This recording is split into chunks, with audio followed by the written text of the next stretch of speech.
Thank you. All right. So welcome. I see a lot of familiar faces and names here. Just in case you're new, this is Gimbalabs Playground. We meet every week at 1700 UTC to have a conversation about whatever people propose to talk about. And this is a permissionless sign up. Think of this as a community bulletin board. This is a public Miro board that anybody can access. The link is in Discord, but I'm going to drop it in the chat here as well. And if you ever want to present at a playground meeting, all you got to do is drop in the name of the presentation you want to give or the topic that you're covering and your name or Discord handle, just so we know who suggested that idea. You can see March starts today and we are booked up to the end of March. So April's coming, and again, we welcome anybody to present. In a similar way, this community bulletin board down here gives anybody who wants to a chance to send your signal out into the community. So each of these cards here has a few fields. You can just duplicate it, any one of these, to make it your own. And this is 100% optional. Okay, this is a decentralized social network. Nobody here is combing this data or anything. It's just your way of sending out a signal to everybody else who's here. So if you're curious about folks on this call and want to find out what they shared about themselves, you can take a look. Some folks we haven't heard from in a while. Others are here every week, and that's kind of the beauty of the community that we have here. So James, just a reminder, please, to record. I'm sorry, say that again. Please a reminder just to record. Oh yeah. Please. Oh, thanks. Yeah, we're recording, and I'll share this. I've been putting these videos in just a Google Drive folder and then sharing a public link on the Discord server each day. There's some notes from prior meetings. If anybody wants to browse some of the stuff we've been talking about recently. And one of our goals for the upcoming weeks is to turn this board into more of a launching pad. So when people are new to Gimbalabs, they can get a better and clearer idea about what the heck we're doing here. Sometimes there's enough going on that we forget to document everything, but we're working on it and want to have the most transparent and accessible system possible. So today, super exciting session. We know that conflict happens in systems, no matter how sound the smart contracts might be. We are still us, and we like to argue as humans. That's what makes us human, isn't it? And so we're really excited to have Matthias from the Loxe Inc team here today for the first of 2 consecutive sessions about some of the work that's been going on over there at Loxe. But we're going to talk about conflict, and this word is new to me, not resolution anymore, but conflict transformation. So I'm excited to hear about that. Before we jump in, I like opening it up to just popcorn style shareouts. How's everybody doing? Everybody kind of like deep in catalyst proposals? Are you paying attention to that? Anybody want to give a quick update or words of encouragement to everybody else?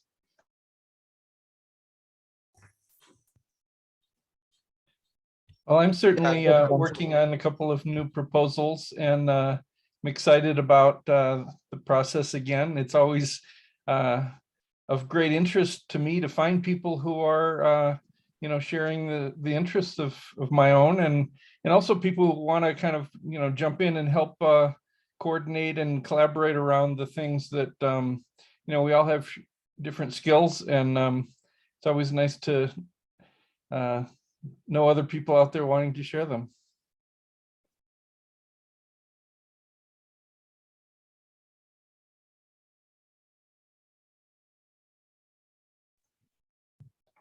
That resonates with me, Dan. Thank you.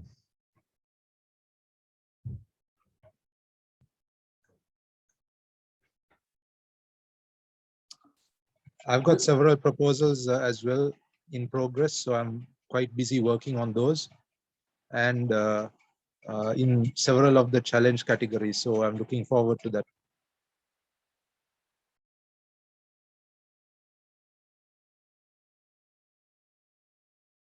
It's my first time, so I'm excited about that as well. I missed 6 and 7 both, but somehow determined that I'm going to make it into 8. Let's go. Good. So I'm having a bit of a challenge because I like to coordinate all proposals related to impact. So not only writing our own proposals, but connecting our community. It's nice to take a little bit of a breather and come to a playground and play. I switched out my picture, you know, just this is playtime, but it is definitely a very heavy responsibility and a challenge in itself. I'm really looking forward to it though, because we have such an awesome community and support from outside. I see the sun coming up despite the winter. So it's quite beautiful. We are so lucky to have you thoughtfully coordinating work, Melanie. And coming out of the tokenomics work, there's so many essential roles in this community. And the challenge is still ahead of us of how we make sure to reasonably reward those sorts of roles. And so thank you for setting an example and for laying some tracks so that can be a viable option for more and more people moving forward. I agree with you. I find this playground time really sustaining to have these kind of conversations and to gather. So thanks for everybody for making the time to be here. And if you've been silent for this part, I assume it's because you know that you can't possibly talk about Catalyst within the 5 minutes that we had to have that conversation. Too big a topic. So here we are. I'd like to say we have 2 proposals on the go. One of them is pretty straightforward, but the other one, it's it's like one of these things where I'm realizing people are not necessarily getting it, and trying to sort of wrestle it to the ground, and came up with a diagram that seems to present the model better, and still figuring out how to edit the actual proposal. Well, I want to change the name now, and all these little details. But it's great though; it's an awesome process. A few of us on this call were in Fund 1 of Project Catalyst before there was even any real funds on the line.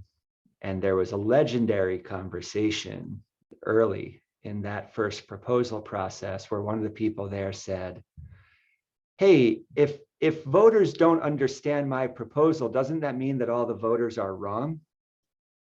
And it was amazing to watch 50 people react to that statement. I'll just leave it at that.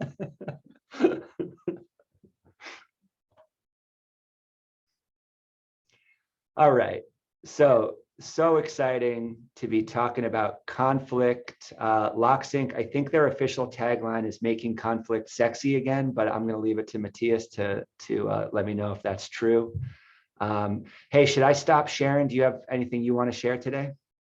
Yeah, I'll be actually sharing a few slides. Okay, so I'll unshare in a bit.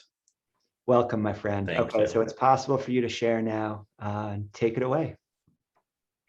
Thank you.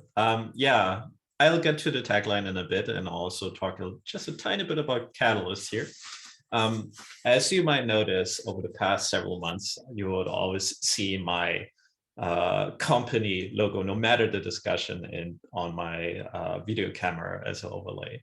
So while I'll be talking about my company, because conflict is kind of what we do, we're not trying to make it sexy again, but we'll get to that in a second. But this is really a community discussion, right? I'm humbled to be here as part of Gimbalabs Playground, and I will be sharing some slides. So hopefully you all have a second monitor, or you see yourself. There we go. All right. Before we go into the term conflict transformation, conflict resolution, and all of that, right? I want to open a discussion and inviting us to think about, well, about various questions about conflict, right? So I prompt a couple of questions here. What is conflict? Is conflict bad? What do you feel, or what do you do when you experience conflict? So I would like for you to think a little bit about it and just come off mute and share your thoughts with us.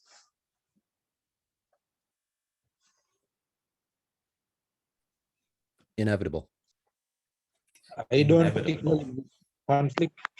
I don't like it, but I recognize its inevitability on some occasions. And when it happens, you have to step up to the plate and deal with it.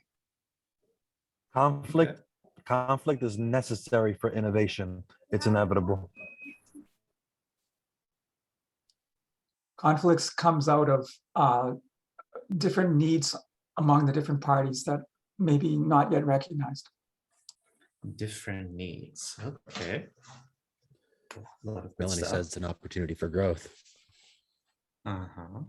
Yeah, to me, it's a You just said signal it, that Brenda. Yeah, to me, it's a signal that there's different perspectives that we have to pay attention to, and often one that we're not considering if it gets hard. All right. So Most please go ahead. the most And, extreme kind of agreement. The most Thank difficult you. part of it is not to let emotions get in the way, I suppose. That's the most difficult part. Awesome. James, can I ask you after all, because I am amazed by the activity of this group, to facilitate the process, James, because I see a few hands raised. So Most definitely. let's switch it up. Yeah. Thank you. I saw Steve raising his hand. Yeah, I see Steve, Nori, and Juan in that order. Okay, thank you. So I find in my own life that, you know, I'm in my own shit if I get into like a real conflict. And I've learned how to avoid that or keep that to a minimum. There are other times, however, when I will engage in a conflict because I feel compelled to defend the space, defend a group of people, or defend a person. I'm thinking, Matthias, that you can empathize with that. I wonder how people differentiate between types of conflict and you know, on that of these natures. So how you pick your battles as well. That's what I'm hearing. Right. Great. Nori. I just wanted to share, I have a emotional response to the word conflict that I prefer the word disagreement. Like, I come from Amazon, and one of our leadership principles is disagree and commit. We expect each other to disagree so that we get to the best possible solutions. Having everybody always agreeing is not great. You need to have difference of opinions, and you need to have that disagreement and conversation. But conflict, to me, takes it out of that realm into where something has broken down in that disagreement and conversation, to where either emotions or people are feeling attacked or something went sideways. So I don't think conflict is inevitable. I think disagreement is inevitable, but conflict should be healthily managed. And if two parties can't do it, then the community needs to step up and help. But yeah, that's kind of, I differentiate between disagreement and conflict. So I just want to throw that in. Thanks for that, Nori. And I'm seeing some similar ideas in the chat, this book title that Melanie shared, and Michael's idea about nonviolent comms. I see Juan, Raz, Joe, and Felix in that order. Thank you, James. Well, it's funny, this morning I was reading, I forgot, I apologize, I forgot his name. I'll get back to you on that. But the idea comes to mind in terms of conflict and disagreement is the opportunity to see the world in a different way. If we have enough, if we are open-minded enough to be able to achieve that state, and it's invaluable. It's a precious way to solve and evolve. And yeah, I own you, the author. I think it's social. He has channel that in Discord.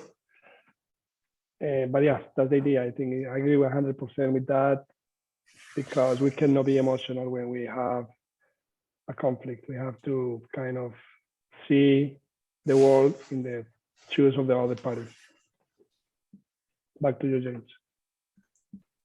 My wife is still teaching me that lesson one. It's a work in progress. Roz, what you got? Hi, James. Hi, everyone. It's funny you mentioned that about your wife. I was actually just going to say, yeah, having been married for a few years now, learning about conflict, and I think your understanding and meaning, definition of the word conflict. So, for example, in this context, when you're in a relationship, for me, I think it's kind of connects with what Nori was saying. You know, there's an evolution before you get to conflict, and maybe there's been a lack of communication. You know, there hasn't been enough dialogue, and then you have conflict. And sometimes when conflict presents itself to you, you know, you can feel emotional and you can feel defensive, and there's always this tug between right and wrong. You know. And you know, we got to think sometimes in the heat of conflict, what's the bigger picture? So when we say is conflict bad, I think that connects with, you know, growth. So if you're all on the same page with a common purpose, common vision, then you revert back to this agreement, right? To have honest, open communication, and then conflict is just maybe an event which can provoke that further, and you can go deeper in it.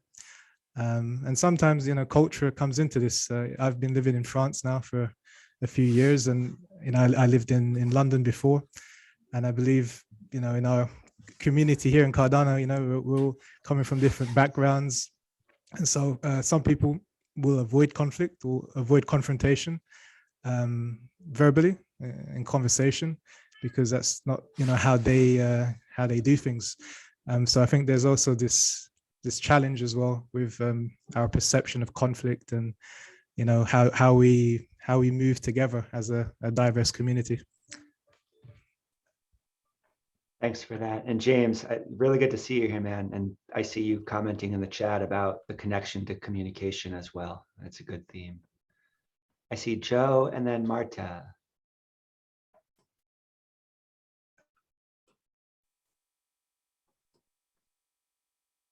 Hey, Joe, you're muted. Hi there. Hey. Kia ora koutou katoa. My name's Joe.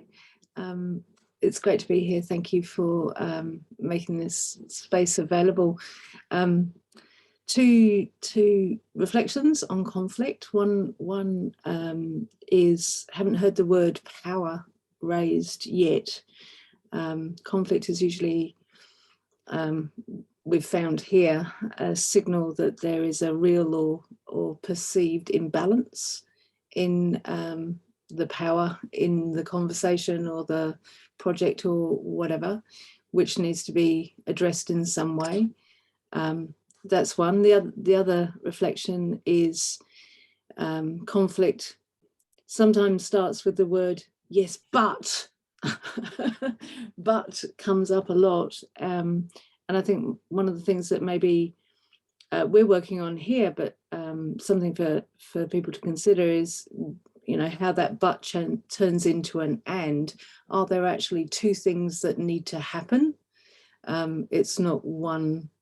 Maybe it's not one thing and needs to be split out into into two things that can occur contemporaries, at the same time, rather than one being the priority over another. Two thoughts. Oh my gosh, the question of prioritization feels at the core of so many conversations in this industry right now.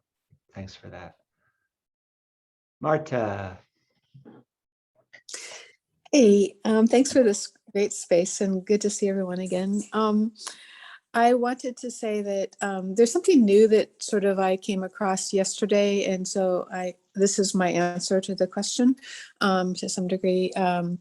So I was in a metaverse space discussing metaverses. It was like a Twitter space, and it was really interesting, and I really appreciate those spaces. But anyway, there was a discussion on guilds and sort of the upcoming of guilds, and especially in metaverses and how metaverses are going to be growing, and then how guilds are going to be are inevitably a part of that, and discussing about how those might be at some point become like warring factions. And I hadn't really thought about that. And so I think that that's a really important part of our future. And I know that from working on game development in the past, that was one of the main things, was sort of like part of the game was like conflict and working out conflicts. So yeah, exactly, Joe, guilds or tribes. And I don't think that people, and we have them, I know that in Catalyst, there's talk of guilds, and there's sort of like these, hidden rooms of guilds, and, we don't really know much about them. So I think that, and we talk about anti-tribalism, and so I think that I just think it's something to sort of add into the conversation at some point. So, and that they can, and that is a kind of a type of conflict that will need to be negotiated at some point. So thank you. That makes me wonder about safe spaces for conflict. Like, to what extent can a game be that place to practice? Interesting. Dimitri, what's up? Yeah, so the lady who spoke just before me brought up about games. So I was just thinking how many games involve first-person shooter kind of scenarios which involve conflict. And two things. One, I was talking to a friend of mine, and they were telling how much stress they feel and aggression they feel after playing the first-person shooter games, because it keeps them in a heightened sense of suspense and tension. So conflict causes that kind of suspense, constant suspense and tension, which causes physiological effects. And my friend was saying even after he logged out of the game for days on end, he felt a lot of aggression where it was not necessary. The second thing I thought was, wouldn't it be great to have a game where instead of having FPS conflict, like overt conflict, we could have the game itself be the stuff that prevents the conflict, like negotiation and statecraft and diplomacy and back channel dealings and even spycraft and all the stuff that prevents the overt conflict. No one has come up with a game like that, but I'd sure love to build a game like that. That's the real challenge, more than the fighting itself. Couldn't agree more. Let's finish with Ganesh and hand it back to Matthias. Yeah, thanks, James. I just want to quickly add one point to it on the question whether conflict is bad.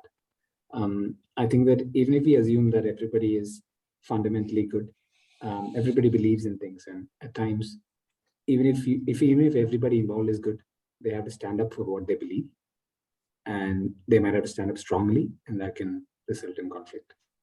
So it need not be bad always, but for reasons.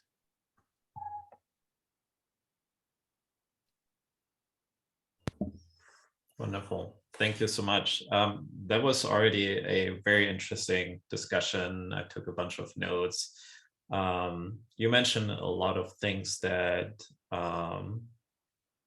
were topics in my academic career in conflict resolution. And I hold myself back to respond to all of them, but just wanted to share that it's just very great. And one thing that I want to comment on though is, well, I really want to comment on all of them, but we are coming here into context of, okay, this is a Gimbalabs playground session. We all know about Cardano, about blockchain. Felix started a great initiative with Philip and Tommy on the cross-blockchain collaboration in this fund, right? But even IOG, who studies this thing, and I've seen that in my graduate program as well, not too much in my undergraduate, and this comes due to varying cultures, I believe, is that when we look at game theory, right, what the tendency is, like even in a highly connected system that we find ourselves in, right, game theory often looks at the individual, right? We all know about bad actors and whatnot, right? But I like to look at it in a more healthy, sustainable way, right? If you, the prisoner's dilemma, for example, is a pretty common introduction to game theory, right? And this is also where culture comes in.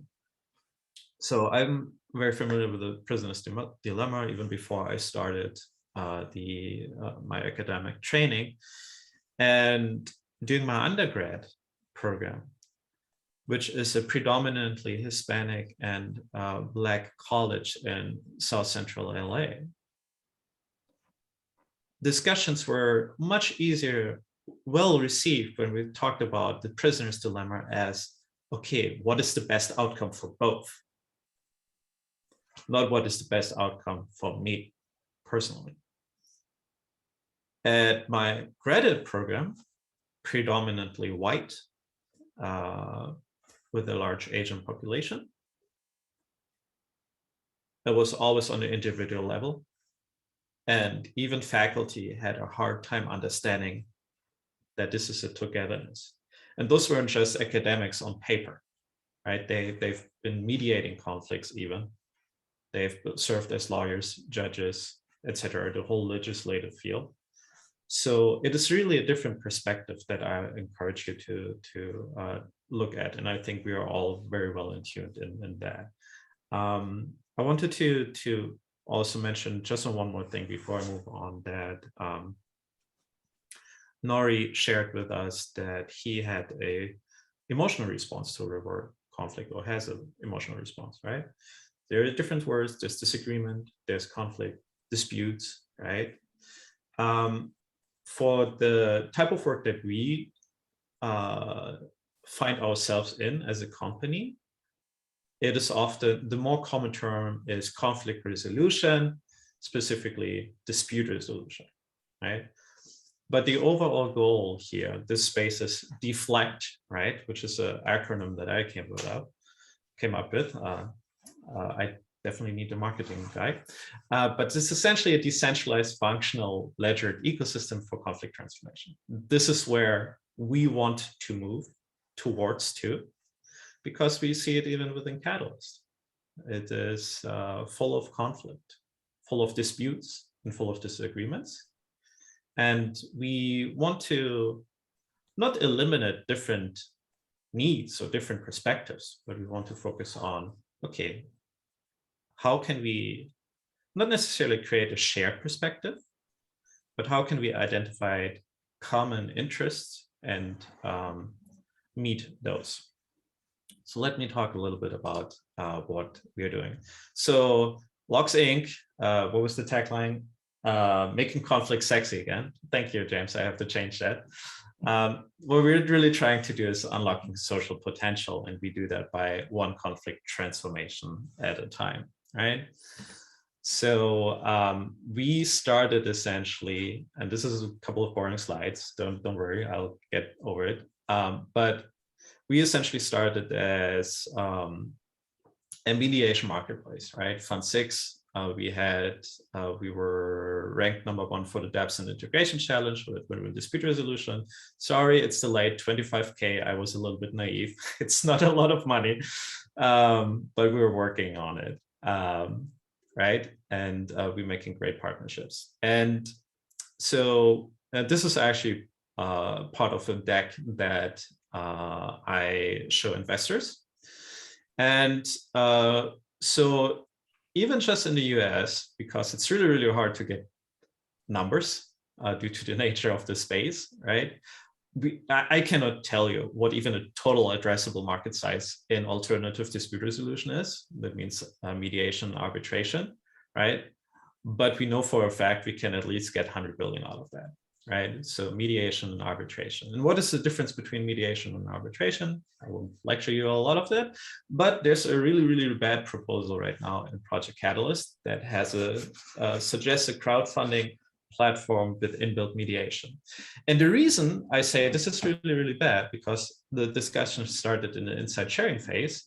And unfortunately, the proposers are very reluctant to progress any feedback. So we are having a disagreement here. And the disagreement is about the word mediation, right?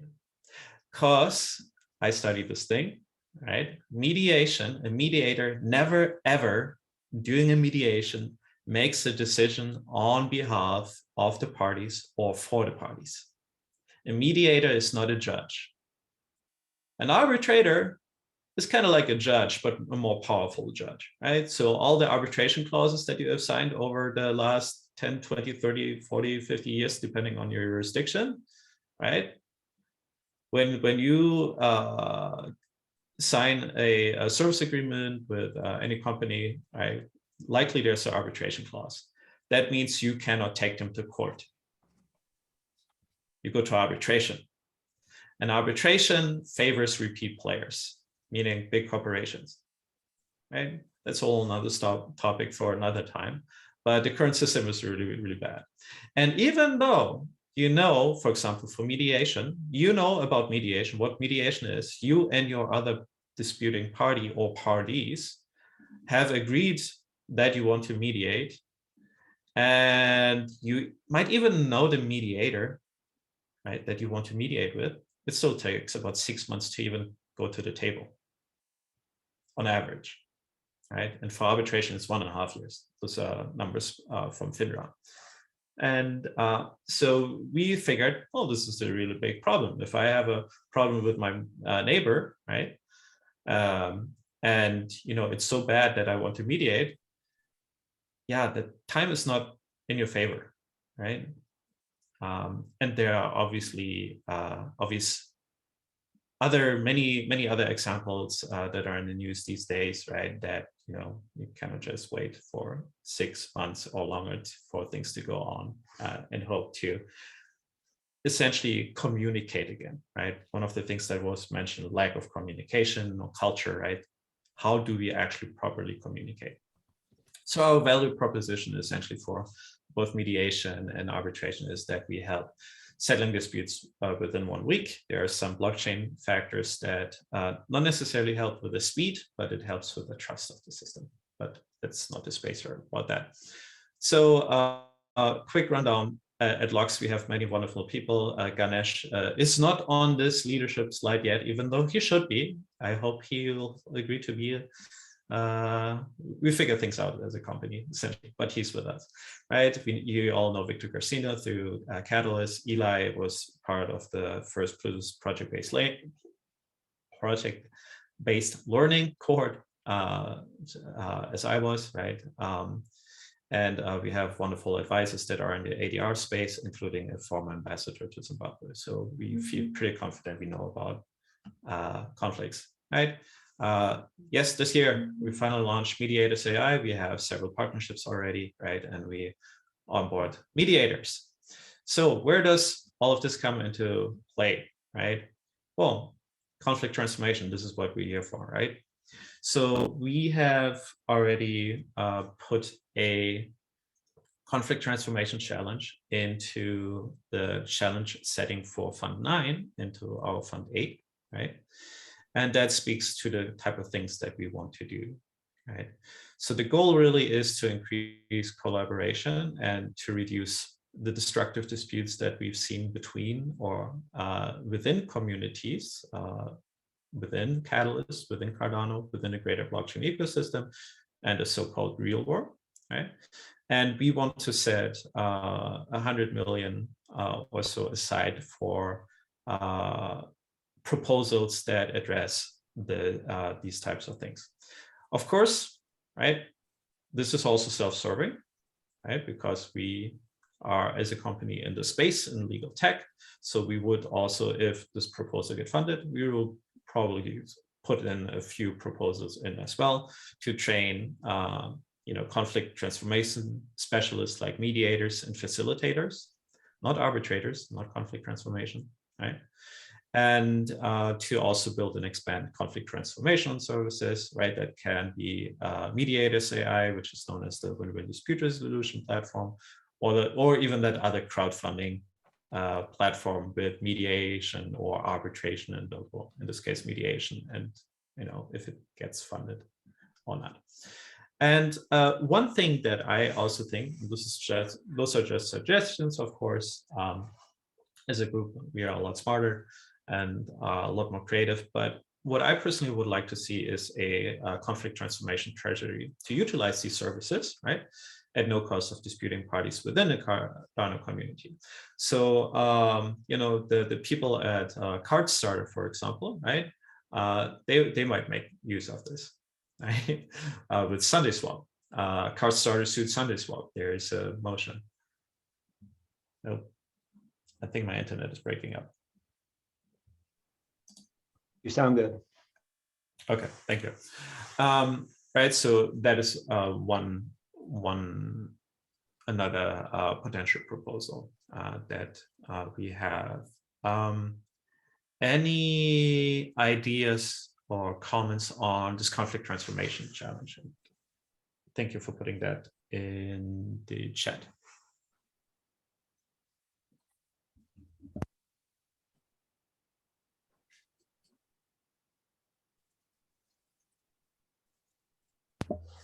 I don't have one specifically for the transformation challenge. My question is, like, you went over the arbitration, mediation, and your current conflict services. What are the team sizes between those varying methods of, it might not sound important, but like how many people are typically on a mediation team? Not the parties that are involved, but the team itself. Same for arbitration and same for your services. Thank you. Yeah, so for mediation, so at a minimum, you have one mediator. In many cases, you also have a co-mediator because the second set of eyes and ears is very, very positive from my own experience, even though I thought, oh yeah, I got this, right? So especially in 2020 during the George Floyd unrest, in a community that I live now in, there was extreme violence against a particular group of citizens. And the sheriff's department has not properly investigated who was behind these hangings. We cannot really say it any other way. And so the county supervisor Barger, she was aware of the tension between community members and law enforcement. And so we held actually a space to talk, just 2 sessions, right? And I was one of the co-facilitators there. So you had folks from Black Lives Matter, from more militant groups. You had, on the other side, you had the sheriff's department, law enforcement, right? Some politicians, firefighters, etc. You had the quote unquote general public somewhere in the middle, right? And I thought, yeah, I got this, right? And I got it. I think I did well. But it was very, very good to have actually a scribe with me, right? So essentially someone who takes notes in a shared Google Doc, so I could, during the discussion, refer to the notes and readdress some of the issues, and got reminded to bring up certain topics again that members of the community were important, thought were important to share. And even just out of this first 2-hour session, ultimately it was a lot longer, but it was essentially a 2-hour breakout room. There were actually already many recommendations, tangible recommendations that I could then bring to Supervisor Barger, and that form policy and were actually implemented in making the community a little bit safer. So that's kind of the power of mediation at scale, right? So I see like this type of group facilitation as mediation at scale. And that's something very powerful, but having that extra set of yes and I's is very, very powerful. And that's actually one of the reasons we're looking for additional funding right now, because we want to kick off a R&D effort on AI-assisted ADR. So we're never going to replace in these very emotional and heart-centered discussions or conflicts, disagreements, whatever you want to call them. The intention is not to replace a human being with an AI, right? Because that is problematic for various reasons, but it can be assisted. I really jumped over the slides, and you might not know it, but Victor and also Eli as well, both of them have a background in machine learning. Specifically, I tinkered with computer vision in the past. My previous small business, which is still running, works with natural language processing. And we want to utilize these methods to make it so that there's a more equitable discussion, limit power imbalances, and just assist the facilitator of this, what I would call a peace process, to come out with good results. So mediation can, long story short, there can be one mediator, there can be multiple mediators. Things tend to be a little bit more complicated when lawyers are involved, because they're not trained to openly share or want their clients to openly share. But it is a necessity to really see eye to eye, just even understand the other person's viewpoint, right? Because that is often the conflict, the real conflict, a lack of understanding. And really it's a relationship repairing exercise that not only the acute conflict will get resolved, but overall the relationship will be transformed to a point that now the parties are better equipped to solve the disputes by themselves amicably in the future. So a good mediator is kind of like a DevOps or software engineering if done right, in my opinion. For arbitration, it depends usually on the claim size. Some organizations, I think up to 100K or so, maybe actually a little bit more, just have one arbitrator, and then over that they have like a panel of 3 or so, and then, you know, maybe 2 of them sleep during the whole thing, 1 flips a coin, and that result still is final. That's arbitration. Can be pretty arbitrary. Yeah, so it is not that many people involved usually, but then, for example, JAMS, which is a pretty big organization, they handle about 18,000 cases, both mediation and arbitration, 18,000 in a year. They have, let me get the numbers right. I think they have 400, 800. I think they only have like 400 professionals, like retired judges primarily. They make sure that they market with that, retired judges, lawyers, so litigation field, right? And they act in the alternative dispute resolution space. And those 400 are supported by 200 case managers, which I think seems like a silly problem to have in this century.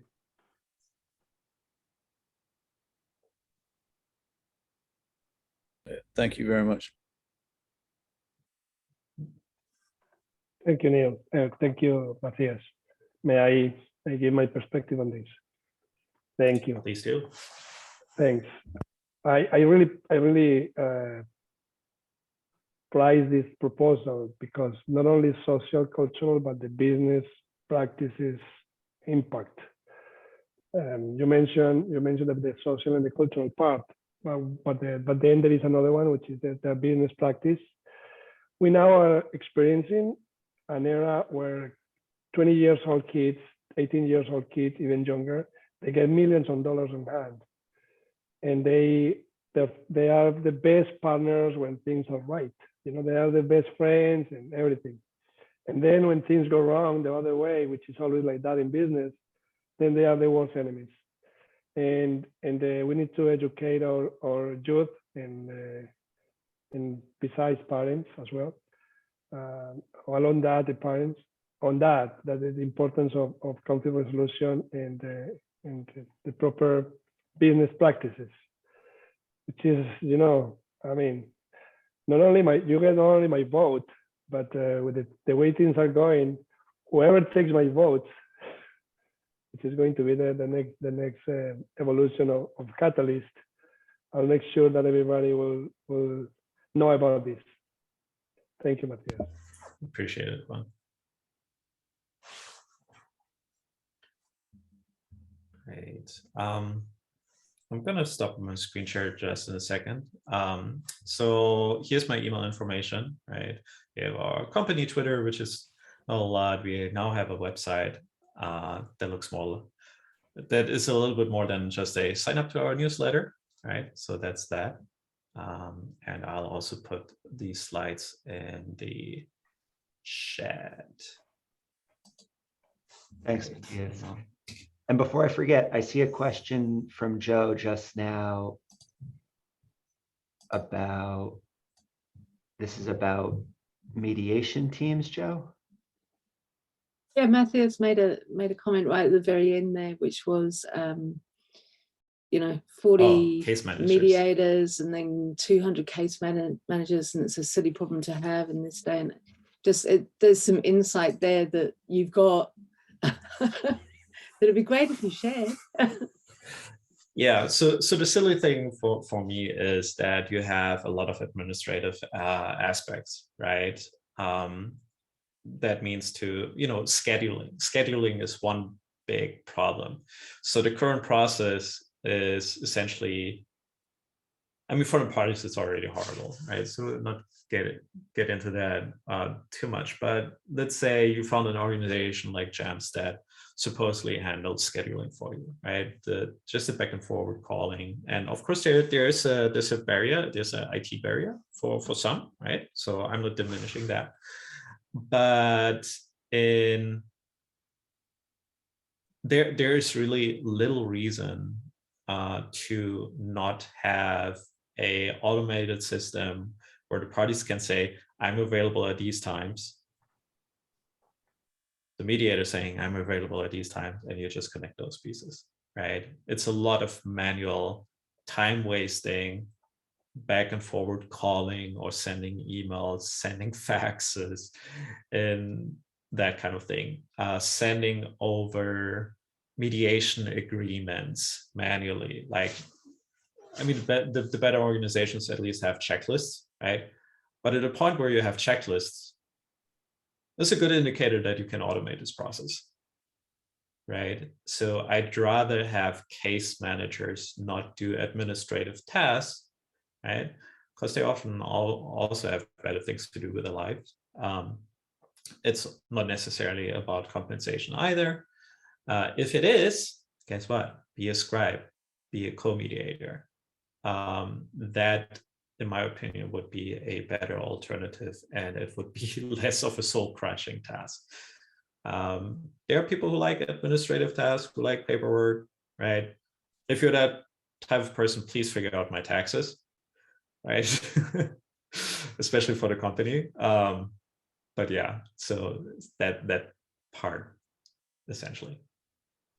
I thought you were going to go even further and suggest some form of asynchronous mediation would be possible, which I don't know whether it is, because it is a heart space, as you said before. So that would take so much of the humanness out of it. But that's why I was inquiring.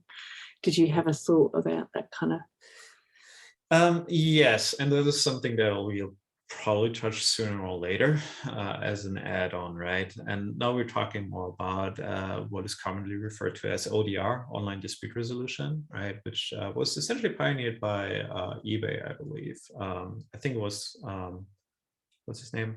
Colin Rule, and also based in California. And there you have essentially asynchronous dispute resolution, right?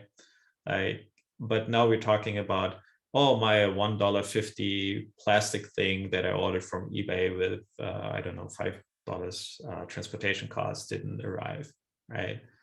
And then, well, you know, but now USPS says they did deliver it, for example, right? Even got a signature, like the circle. I was like, ah, that's not my signature. You know, something like that. That is one form of quote unquote dispute, but it's a very transactional kind of thing, right? And for that, handling that asynchronously, yes, absolutely. I don't want to have another meeting for that, right? For that type of dispute. But if it's really something where I do have an emotional response to, and quite often, at least for me, that is most disputes, most disagreements, even knowing that I should not take things personally. Real quick, one thing, since, there's many great books with tangible advice, right? There's great mediation training, there's great alternative dispute resolution training.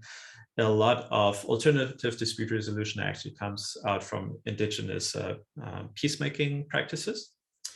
And you have many circles as well. And it's really quite fascinating to me to see really a vastly different approach to making peace, right? While litigation is like really punishing, and even the quote unquote, the winner does not come out feeling happy, right? Which is very different from mediation, in my opinion. And even the mediations that are not quote unquote considered successful because the actual dispute did not get resolved, at least the parties like each other again, right? So all of this works better with distance. Many trainers that I had and told me that all of this goes out of the window when they communicate with a spouse. So while that is not entirely true, it is, in my experience as well, a lot harder to solve these disputes because you have to think about it. Mediation, actually, good mediation programs, in my opinion, actually start with negotiation, right? We have Ambassador Rhodes. He was actually one of my former professors as well. Great negotiator. He has a business background, worked for an administration that I wouldn't have seen eye to eye with politically, but his heart is also in the right place, right? And he essentially, so we start with negotiation, right? And negotiation, you can negotiate on behalf of others, right? So this is where you lead to the bridge to mediation. But usually you negotiate for yourself, right? And so it's a very involved process. And yes, you can negotiate in a way that, you know, the other parties also gets what they want, right? And there's many benefits with that as well, especially for relationship building, right? But mediation usually, you know, it's in a Western view, it's a neutral. It's a third party neutral that, you know, has no connections to the parties. And so you're detached. You are actually not involved. You're not vested in the outcome of the mediation. In a sense, you don't care. You just make sure that the parties, you know, are able to talk to each other and hear each other, listen to each other, right? A lot of mediation is just listening. And that obviously does not work so well in an argument with your spouse. It is very difficult if you're, right? It's hard to see the picture if you're inside the frame. Matthias, that distance question is also interesting for me. in the context of what you said on the slide about timeframes, right? Like it might be a technical breakthrough to be able to mediate within a week, but does 1 week provide sufficient space? Great question. Okay, so if you set a mediation session for the whole day, right? And there are many mediators that charge, they kind of make it an event, right? They charge anywhere upwards $650 an hour upwards. And actually one of our former coworkers, she worked as a lawyer, and she would also, look for mediators. So her firm usually picked the mediators that would charge like 10K a day, right? And that's a whole event, like a lunch break in between, right? Go to their fancy offices, all that thing. It's like event. And so you schedule it for a whole day. The resolution of the dispute is not achieved until the last minute, usually. Right? Somewhere in the last hour, right? So if you schedule a mediation for 8 hours, it's going to take 8 hours. If you schedule a mediation for 4 hours, it's going to resolve itself in 4 hours, usually. Like close to 100%. So at Mediators AI, we actually have 4-hour slots, right, that we've worked with. If it takes less, that's cool. You still pay the same, right? But you're free to do other things in the meantime. If it takes 4 hours, it's going to take 4 hours. If it's a rare case that you didn't get quite to all the point, got to schedule a follow-up session. So you would be surprised how many very problematic events or problems that seem like very, very life-threatening can be resolved in 4 hours.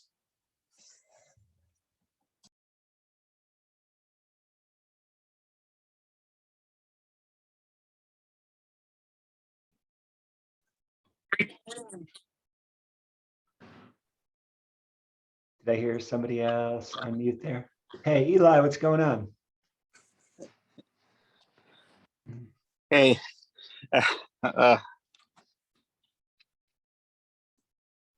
well, actually, I'm glad you're here because if nobody else has additional questions, I've got a few more. And one of them is more technical. So Matthias and Eli, Ganesh, I don't know who else is on this call, participated in the Plutus PBL program here at Gimbalabs. And one of the questions we like to ask ourselves is, how can this technical component serve a role beyond this particular use case? And so without giving away any trade secrets, as you guys have been working on the tech, have there been any component parts that you've been really excited about and as you've been thinking about further application?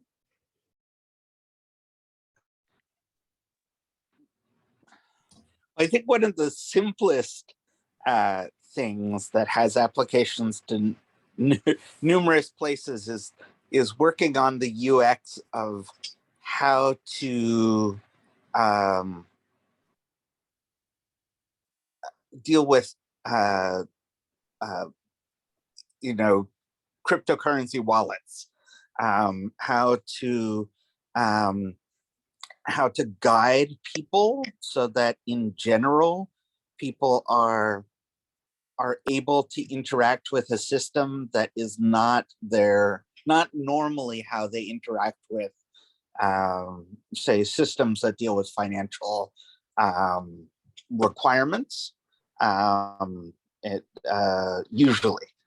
So yeah, that is just a general thing that dealing with sites that, like, now we don't have, say, the fiat currency payment gateways that we really want, and so it is limiting, and how you direct people to understand that process is something that carries over into multiple or any site that you're building now. So we've been talking about this one here too. And just first of all, the question of is every dApp a wallet really still bothers me. and then also just mobile integrations, right? We're to the point of being able to build browser-based interactive dApps, but still need a few more layers to feel really confident about the mobile part. Tafara, what's up? Oh, yeah, I just have a question to Matthias. Obviously, we have this knowledge or technology, whatever you say, that you're talking about, but still we have a lot of conflicts everywhere.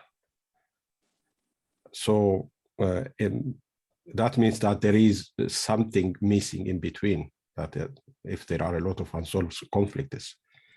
So I was thinking that what conditions has to be there for these tools, for this knowledge to work?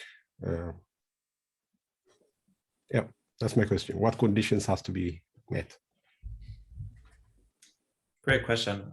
People have to be willing to solve the dispute, right? Because it is a shift, at least in a very, and I'm just talking about the US right now, because I do believe in some parts of Europe, the thinking is a little bit different. But from my perspective, what is being portrayed is a me, I'm the superstar. I wouldn't say it has to do necessarily with individualism, but there are indications that the way we look at our place in society has a thing to do with how willing we are engaging in conflict to the detriment of other parties. So competitiveness, right? So I would say there are 4 distinct ways to deal with conflict.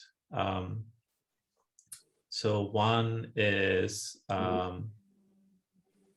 it's very competitive, right? Another one is just to avoid it altogether. One is to give in or look for compromise. And another one is to collaborate. And to me, compromise, and this is just personal, compromise is often the worst out of all, because nobody gets what they want, right? And if I always look for collaboration, but it is true that, you know, sometimes or quite often, the individual benefit within a negotiation, right, which is another way to look at conflict as well. It might be better for me to be competitive and to maximize gains, right? But to answer your question, I would say is that there has to be a shift in how we perceive other people as well, right? What do we want for ourselves? What do we want for our people? And by our people, that is the other thing, right? It was mentioned before, tribalism, right? Or tribes guilds, right? And there are many conflicts around ethnic lines. In the crypto space, it's about, okay, which blockchain do I believe in, right? BTC maxis, ETH maxis, Cardano maxis, right? No matter what blockchain.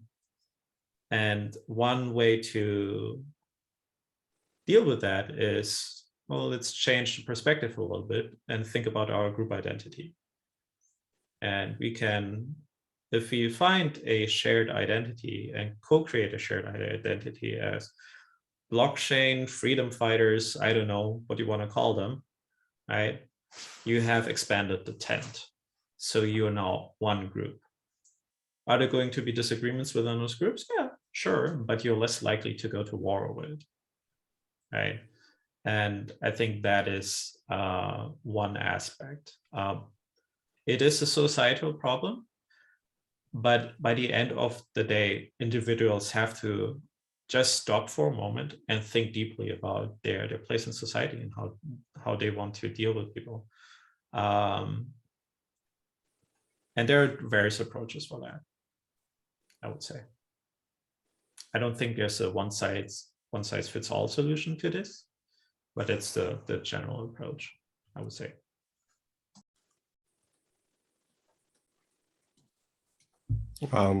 Thanks. Just to add a comment on that, I have a history to tell. I have an uncle who grew up with his uncle in Ethiopia, and he is a very good mediator. We call it Shemagle. He's an elder. We call it elder. He's a very good mediator, and I was talking to him once. I asked him what's his secret is, why he told me that he has never been in conflict. He said he has never been in conflict with anyone, and I asked him how that is possible. He said that I was cursed by my uncle because he said that the people come to his uncle for mediation. It's a usual thing in Ethiopia. And he said, how come that you are not going to anyone, or no, you are not in conflict? Why would somebody mediate you with another person? Yeah, because you shouldn't be in conflict with anyone. If somebody comes to mediate with another person, that means you are not really you are not in that position, in that height, you are not achieved, that you should never be in conflict with anyone. He actually implemented that. He never been in conflict. That's an amazing thing. And I don't know how he managed to do that, but there is that wisdom in that. I haven't learned the secret of it. I've been in conflict many times. I've been hurt inside, so I never learned. But there are traditions and methods they implement. Obviously, he learned it from his uncle, and he implemented it himself. And he told me that. I just want to tell that there are people who do that. Yeah, thank you so much for sharing. That is wonderful. Yes, it is. Because to me, the word peace came to mind listening to your sharing of your story with your uncle. And one way many people define peace is the absence of conflict, right? Which, in my opinion, does not go far enough, right? There's also the notion of positive peace, right? To have really a world where people thrive, right? The absence of violence, and not just physical violence, right? Which is all, important, but really the notion of positive peace. And in such a world, right, I find the field of positive psychology also very fascinating, in that we don't look at people with mental illnesses and how to treat or even cure that, but also look at, okay, the absence of any known health issues. How can we achieve a better individual state, right, on a psychological level, on a human being, and then so they can thrive in a society as well, right? And I think it is an interesting also balance between an individual and the larger societal group as well. One thing that I wanted to point out, because power was mentioned as well, right? The power imbalance, right? As the CEO of my company, I hold tremendous power over my people, right? But hopefully, I am not in a position where this is actually a problem, right? because, you know, with great power comes great responsibility, blah, blah, blah, right? But it's true, right? Because those in power are supposed to do the right thing. And the right thing can mean various things. Can it mean to empower other people, lift them up, right? Not pull them up, lift them up, right? So you have to go from, in terms of hierarchy, you got to go to the bottom again and lift people up. And you can use your position of power, whether that be resources or status even, right? Which can be a resource to lift your people up. Or it is just as a, okay, I have the power to do X, Y, and Z, and I'm the only one being able to do it right now. And I do that with the potential benefits to you all, right? So it is an interesting discussion to be had as well, right? I mean, it would be great to move to a world where, you know, all are equal, but even then, right? I'm not sure, but I have yet to know about a culture, for example, where we do not limit the choices of our youngest in society, right? So with age, right, our children do not have the same rights as we as adults have, right? Is that inhibiting on their freedom? Yes, absolutely, right? Are we more powerful? Do we limit their power? Absolutely. Now the question is whether that's a good or a bad thing, and that's where things get tricky, right? So all of this is essentially to say that we're really trying to, just like any startup, right? We're trying to make the world a better place. I've heard it so many times working in California in the startup scene, but this is really what we're trying to do. And I saw Nori was coming up on camera. Nori, are you ready to share your wisdom with us? No, I was just turning the camera on because I realized it was off all this time.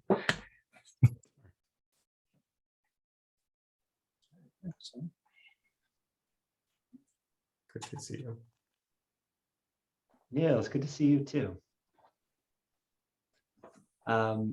Matthias, I've shared with you before that when I was in the classroom, we did a lot of work with restorative justice. So some people have heard that term, and it's a system, right, that you can implement at any level, school or otherwise, for bringing people together to make sure that peace is restored, that people are made their most fullest self, and through this, a similar process to what you're calling mediation here. And it was absolutely exhausting every year to teach another crop of teenagers how to engage in this process, right? And so when I think about what you're saying about how we hold power over, say, younger generations, but it could fill in the blank, right? Just anywhere there's a power imbalance. I always think about, and I want to give the benefit of the doubt to people who are working to implement a system, because burnout is just so likely.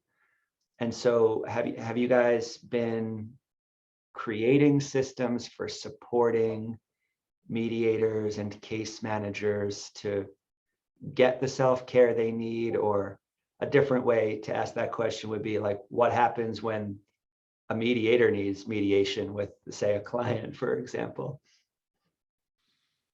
Yeah, great question. Yeah, so mediations, right, as you know,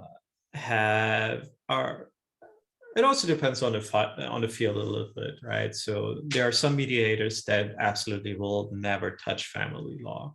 They don't want to deal with custody issues, with divorces, of things that tend to be a little bit more emotional driven than other matters, right?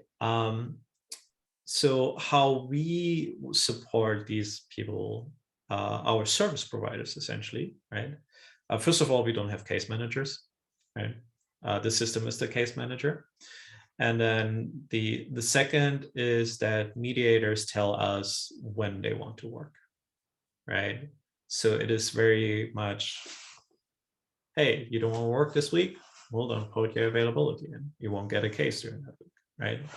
So it is, it allows mediators to take time off when they need it. We have conversations with some of our advisors how to support people that might need a break.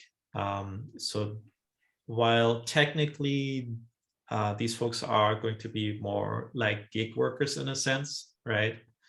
And not employees of the company, which would be really, really ridiculous to handle because, you know, we are trying to be everywhere and, you know, just forming subsidiaries, payroll, and now you also have this crypto thing that may or may not be, it's a company nightmare, right? But, you know, to support our service providers with a potential allowance for benefits in terms of mental health care providers.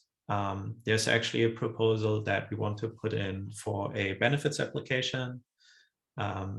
It's kind of like a marketplace. One of the questions earlier, right? What learnings out of all of this, you know, can we apply to other things? Essentially, we now are at the point where we can build marketplaces for everyone, right? Because you just connect people, and that will be again for the third time in a row because it just didn't receive funding. We were a little bit over budget. Blaze.io, so look out for that for either the developer ecosystem or the open source developer ecosystem challenge, so we can build those marketplaces, right? But to support mediators, we have to see. We are at a point right now where we have about 10 or so mediators that we have pre-boarded, and we are in fairly regular contact with them to figure out what additional experiences or training they would need going into being fully onboarded on Mediators AI, because most of them do not hold ADA yet. So that is one aspect. And then as we go along, we also have exit surveys that we implement. So parties are going to be incentivized to do the exit survey. So to get an idea about was the mediation successful, right? And what it means to them, but then also about the whole process to optimize our marketplace experience, our platform, but then also we do exit surveys for the mediators as well, right? And that is an indication, for example, that, you know, if they've been just very stressed out, that, you know, if they do 2 mediations in a week, for example, and both of them were extremely high on the stress level, that we might have a human being reaching out and say, hey, you know, you need to talk. But none of that has been formalized just yet. Juan. Thank you, Matthias. Well, I just want to, you know, make comments about what you said about actually what Terafera said about good mediations never been in conflict. And for you, it came to mind the word peace, which brought to my mind, the work that Stephen Covey, my Bible, did with 7 Habits of Highly Effective People. And then I thought about being on other people's shoes, and also win-win, and seek first to understand, to be understood, as well as synergize.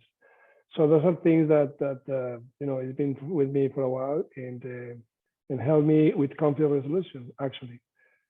I just want to make a comment. And yeah, also to James with Restore Justice. Well, you don't want to be teaching teenagers now. Now it's tough. I know that from firsthand. That's it. Back to you, Matthias. Thank you for sharing. I see next Dimitri has his hand up. Yeah, so first of all, how does this, I mean, how do you reconcile this method with the adversarial justice system that is present in things like divorces and whatnot, where it doesn't need to be? These two are being two people who are supposedly one time in love with each other, but then the way of parting ways is structured to be one of the most adversarial methods possible, where the more than other legal systems, the people play on emotions and it gets nasty and ugly and all that. So how does this reconcile with that sort of system? That's number one. Number two is, what is the context of this service in terms of the Catalyst and the Cardano community that you are offering it? Like exactly how would people make use of it in this particular community? Thank you for your questions, Dimitri. Yeah, interesting point, right? And luckily, some jurisdictions, at least in the US, have acknowledged that fact as well. So if you file for divorce in a court in California, for example, a judge will send you to mediation before they'll see you in the courtroom, right? So the attempt is to mediate there as well. And now there are inefficiencies in the process of finding the mediator, right? This is where we come in. And it is essentially really it can be a replacement in that instance, right? Because you can have a binding agreement by the end of the mediation for the divorce, right? Where all matters of custody, spousal payments, etc., are put down in writing, and that's a binding agreement, and the court just will make it official, right? The judge will make it official. So, but it is in, while the judge requires you to go to mediation, you can go to mediation, says, I don't want to be part of it, and then you're back in the courtroom. So that is a process, right? There is a lot of conflicts that end up in small claims that could go to mediation. There's a lot of pre-litigation conflicts that mediation would be a great tool. It is actually, when I first tried to assemble a team for what became Mediators AI, or what is becoming Mediators AI, about half of the people did not even know about mediation, right? So there's also still education that needs to happen. I think there's room to integrate with the litigation, with the current adversarial process, and take certain parts over. But it is going to be a long process. And my hope would be that only criminal law will be actually, it's the only aspect where that'll be decided essentially in a courtroom. And even there's, especially in Alaska, there's a lot of tribes that where jurisdictions is a complicated matter, where conversations happen in a circle, like someone killed a family member from another family. There are circles about that, because whether or not you think, a perpetrator needs to be punished, and this is where the idea of restorative justice that James mentions comes into place, you still have to heal the emotional wounds, or at least stitch them up. And this is where alternative dispute resolution can help as well. Because if it's just an adversarial process and even you win, you're not going to be happy walking out of the courtroom. So that's well done. How Catalyst comes in. So the first proposal I ever submitted was win-win dispute resolution in Fund 6, and that got voted in for 25K. We have some supplement proposals to continue developing. There is also an ongoing effort to accelerate our development, which I can probably not talk about unless you all tell me that you are all non-US persons. If you're interested in that, you can talk to me. So we're really trying to push this out, right? And where Catalyst comes into play, well, we are building a platform on Cardano, right? So that overall benefits the community. What is the number? I think 20% or so of all of the transaction costs that go into Cardano will make it back into the treasury for future funding of Catalyst, for example. And another thing which I should mention, we got also funded for a Plutus internship program. It's not a lot, it's $500 a month per intern over 3 months, but those are Catalyst funds, so we can get some more people there. Because it's an internship, I cannot tell you, hey, if you do good, we'll hire you right away. That would be unethical, or at least against the California law. But the reality is that we're trying to just bring more people on board and make it sustainable. And while we obviously like Catalyst, I mean, I've been very involved in Catalyst since Fund 3, been part of the Catalyst circle. For us as a company, we need to scale up and we need to have some real money. And one way where the Catalyst community or the Cardano community could benefit from this, if the Conflict Transformation Challenge gets funded. And in Fund 9, then we can have a treasury for conflict transformation that can utilize services like Mediators AI or other services. Maybe even, for example, if it's, I mean, it's up to the community really to decide on that. I hope that So what you're answers saying is the that it question. will be an ancillary service to increase and enhance the effectiveness of the Catalyst members. Is that right? And when they come into some sort of a situation that requires mediation, you all will be able to provide that service. Yeah, I mean, there are various other platforms being built. For example, Eli is helping out in the Proposals Mentors Marketplace that Alex and Phil and their team are building out. There's a potential to integrate into there as well. Some other folks, I think Len was funded on more of a template for an agreement, going more like the adversarial kind of legal route. I think there are many opportunities to say, hey, we want to integrate into Mediators AI, for example, so we can provide an API that if there's a conflict and both parties agree to mediate, that you can mediate easier, but that also would have to be built.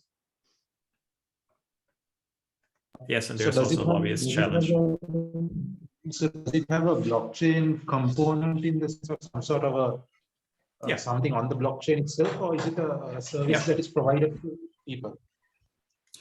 There's a blockchain component. So during the Cardano Summit of last year, I actually built a prototype of the smart contract where the functionality is the mediators, the parties sign up for mediation, and by signing up for mediation, they actually send the funds into a smart contract, right? So the parties' funds are locked into a smart contract. If all parties are paid into the smart contract, the mediation is essentially booked and ready to go, right? Then, and this is just a happy path, right? The mediator does their job, right? The session takes place. And then, so once that is complete, now the mediator can be paid out, right? So either the mediator or we as a platform say, okay, disperse the funds, right? And then the mediator gets 90%, 9% goes directly into the wallet of Loxe, and then 1% gets distributed to token holders, essentially our investors. And so that's one aspect of the blockchain So, component. do you all train the mediators to be mediators, or is that a separate thing altogether? That is a separate thing altogether. So we're currently partnering up with credential issuing organizations like California State University Dominguez Hills, who have an excellent mediation program in both their bachelor's and master's program. They're training DERPA certified mediators. We are in talks with Salisbury University, which also have an excellent program on the east of the US. And then we are essentially going through credential issuing universities so they can, once PRISM becomes ready, can identify, we'll use Italo Prism for the identity part. And then there's a separate token to actually write the credential onto the blockchain. Not 100% sure that Italo Prism is the right fit for that. It might be just an NFT that, or a token rather, that carries that credential information. But we do have educators that might provide additional training. So the ideal is actually, especially for younger mediators, right, not to throw them into the nastiest divorce mediation right away, right? And even though they are trained, it's probably a good idea to have them be a co-mediator first, kind of sit in and learn a little bit more.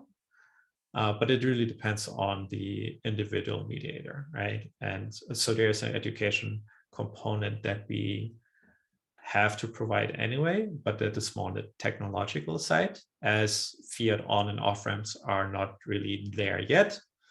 We could go with Spotify actually, Spotify, Shopify, because they look for ODR merchants. Yeah, they have about 2 million merchants, but they were thinking more about ODR. And so we could build that experience with them while still having stuff on the Cardano blockchain. It's just that after the first million in revenue, they want to have 20% cut of the transactions. And at that point, it makes it cost prohibitive, especially if we look at other regions in the world where people just don't charge or pay as much for mediation services. So that's why Claris is also a shit show. And for many other reasons. Does the smart contract differentiate the fees based on where the person is residing, like a US person versus a Sri Lankan person or something like that? No, it is going to be more based on availability and language, right? So that all parties and dispute resolution specialists, mediators in this case, speak the same language, right? And but it doesn't matter really. Like if, for example, Party A sits in California, Party B sits in Sao Paulo, Brazil, and the mediator might sit in London, for example, if they can all agree to, well, the mediator doesn't have to agree to anything because the mediator gets selected by the system. It's more like an Uber experience, because in Uber, you don't pick your driver. You just want to go safely from point A to point B. You kind of have an idea what the time frame should be, and you have about an idea about how much it'll cost. And this is the experience that we're building. Correct. But now, you can choose the cheapest vehicle, or you can choose the black vehicle, and the price is different. So do you get the same options of based on which country or which affordability you have to determine? I mean, it is a marketplace, so the prices are determined by the mediators themselves, right? So there is nothing to prevent someone to, so we will impose some minimum prices, but that's just so that any transactions like percentage-wise that our fee will, that we have to pay to the Cardano blockchain will not eat up our actual revenue. But since it's a marketplace, hey, if you you cannot offer mediation services pro bono because we still have a cost that we need to cover. But let's say, hey, if you want to mediate for, let's say, $25 a 4-hour session, fine. Right. If Dana Curtis, sitting in San Francisco, wants to mediate for $10,000, fine. If parties want to pay that, that's fine, right? Because parties ultimately just need to provide their availability and kind of the budget. And based on that, there's a flow that it goes from party A to party B, and party B then essentially makes the selection, the ultimate selection, because you have various options. And the mediator gets selected. So the parties actually do not know who the mediator is until it's booked. Okay, now it's clear. Hey, I gotta jump, Dimitri, sorry to interrupt. I gotta jump off of this call, and I know we're over time for scheduling, as often happens. Just want to officially say thank you to Matthias. Marta, I saw your hand up for a little while too. I don't know if you want to jump back in, but is it okay if I stop the recording and close this meeting? And anybody who wants to, after party in Discord, if you want to keep it going? Sounds good. Everybody else, okay. Matthias, Thank you. thanks. This is really exciting. I really appreciate this is a unique real world problem you're solving that feels fundamentally different from DeFi, and it's unusual to see something like this. So thanks for sharing it with us. Thank you. Yeah, it's not DeFi, it's DeFLECT, right? That's why it's different. DeFLECT. Cool. Everybody, thanks Thank for you, being everyone. here. Feel free to use the Gimbalabs Discord to keep it going, and talk to you soon. Cheers. Thank you. Thank you.